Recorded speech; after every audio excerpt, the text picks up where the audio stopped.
Help me hit 7,000 subscribers. Support the video with a like and share your thoughts in the comments. I read everyone. Thank you. I was somewhere between exhausted and relieved when my phone buzzed. My flight had just landed. The cabin lights were dim, and people were half standing, half waiting for the line to move. I rubbed my eyes, stretched my shoulders, and reached for my phone, expecting maybe a "Did you land?" or "How was the trip?" message. Instead, I saw this. Tessa, I'm home waiting for you. Can't wait for you to walk through the door.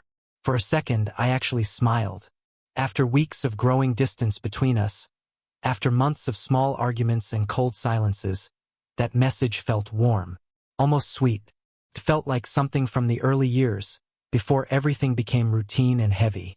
But then the smile faded, because 40 minutes earlier, while I was still taxiing, I had checked the hidden cam feed, the one tucked into the ceiling vent in the hallway.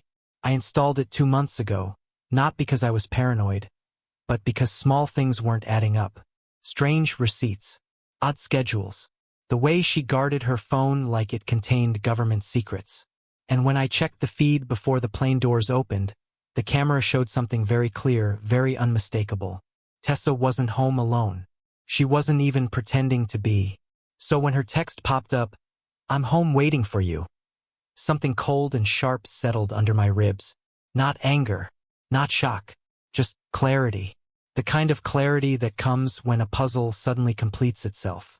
As people started shuffling off the plane, I typed back, "Me funny.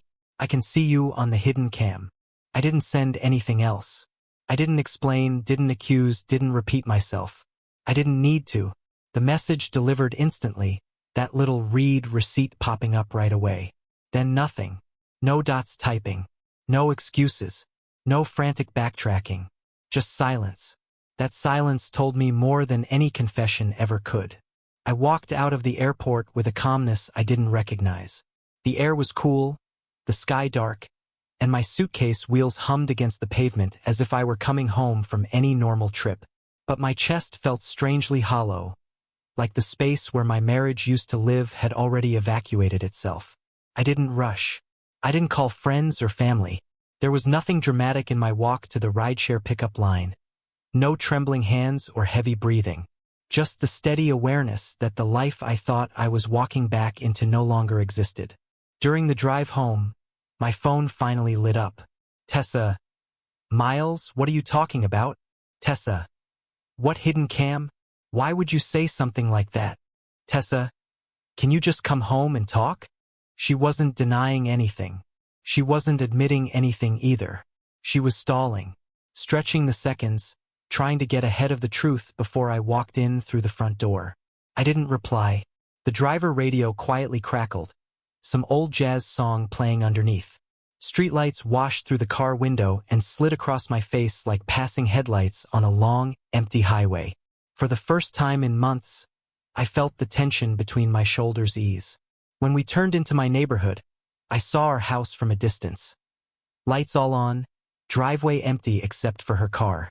A perfect picture of domestic normalcy, except I knew better. I stepped out, took my suitcase, and stood there for a second, breathing in the cold night air. The porch lights glowed warm. The door was unlocked. A shadow moved behind the curtains. Inside, the house smelled like cinnamon candles. Tessa always lit them when she wanted to make things seem cozy, or normal, or innocent. She appeared at the end of the hallway, hair tied back, wearing one of those soft blue sweaters she always wore when she wanted to look gentle. But her eyes told a different story, wide, alert, calculating. "Miles," she said softly, "can we please talk?" I set my suitcase down slowly, my gaze steady on her. "Sure," I said. "Let's talk." But I wasn't looking at her, not entirely. I was looking past her, at the hallway, at the corner where someone had definitely been standing earlier, and at the tiny shift in her stance. A shift that told me whatever conversation she thought she could control tonight was already slipping through her fingers. Tessa clasped her hands together like she was rehearsing sincerity.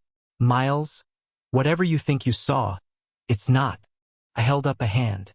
"Don't," I said quietly. Just don't start with explanations before I ask a single question. Her mouth snapped shut. Her eyes fluttered, just for a second, the way they do when she's calculating angles, rehearsing lines, rearranging the story in her head. I had seen that look often lately. Whenever I asked where she'd been, why she was late, why she smelled like cologne that wasn't mine. Tessa, I said. I checked the hallway cam before my plane even parked at the gate. Her face didn't freeze. It didn't crumble. It didn't even crack. Instead, it softened, like someone switching masks mid-scene. Miles, why would you spy on me? Not shock. Not outrage. Just accusation. That was all the confirmation I needed. I didn't spy on you, I said. I protected my home. And I protected myself. Silence stretched between us, long and uncomfortable. She shifted her weight, glancing briefly toward the bedroom. Not long enough to be obvious, but long enough for me to catch it. Is he still here? I asked calmly. Her breath hitched. Just a fraction. Just enough. Miles, she whispered.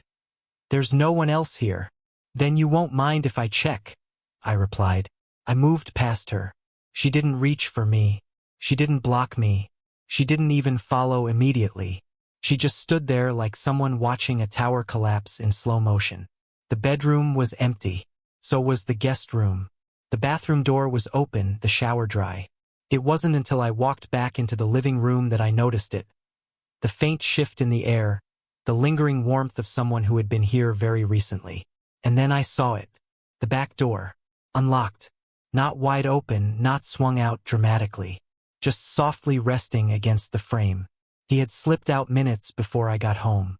When I turned back to her, Tessa was leaning against the wall, arms wrapped around herself like she suddenly felt cold. Miles, she said, her voice cracking for the first time that night. Please, it's not what you think. I stared at her, not with anger, just tired clarity. Then explain, I said, because the hallway cam doesn't lie. Her eyes darted away. She swallowed hard. He just came to talk. I almost laughed, not out of humor, out of disbelief at how insultingly small the lie was. To talk, I repeated. She nodded desperately.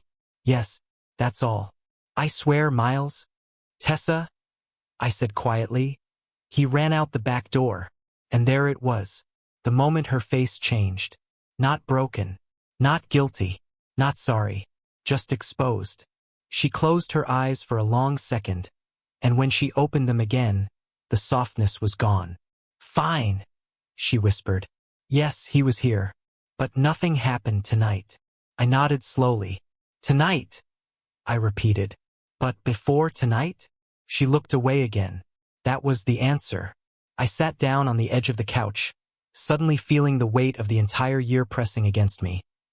Every argument, every cold shoulder, every night she rolled to the far edge of the bed like she was clinging to a cliff. How long? I asked. She hesitated. Her lips trembled. A few months. A few months. That lined up exactly with when the warmth started leaving our home like it had been leaking through cracks I couldn't see.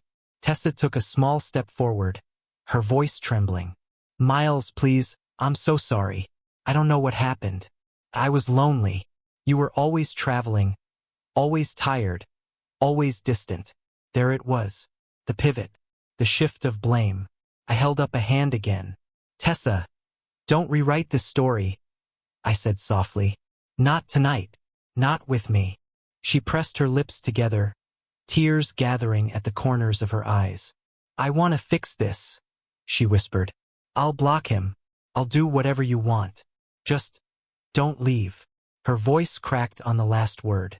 For a long moment, I just sat there, looking at the woman I once believed I would grow old with.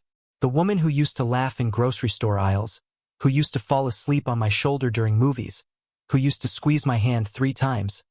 Our little code for, I love you. I thought of all the versions of us she had thrown away without me even realizing. Tessa, I said quietly, I'm not angry. She blinked. You're not. I shook my head slowly. No, anger means I still expect something from you. Respect. faithfulness, honesty.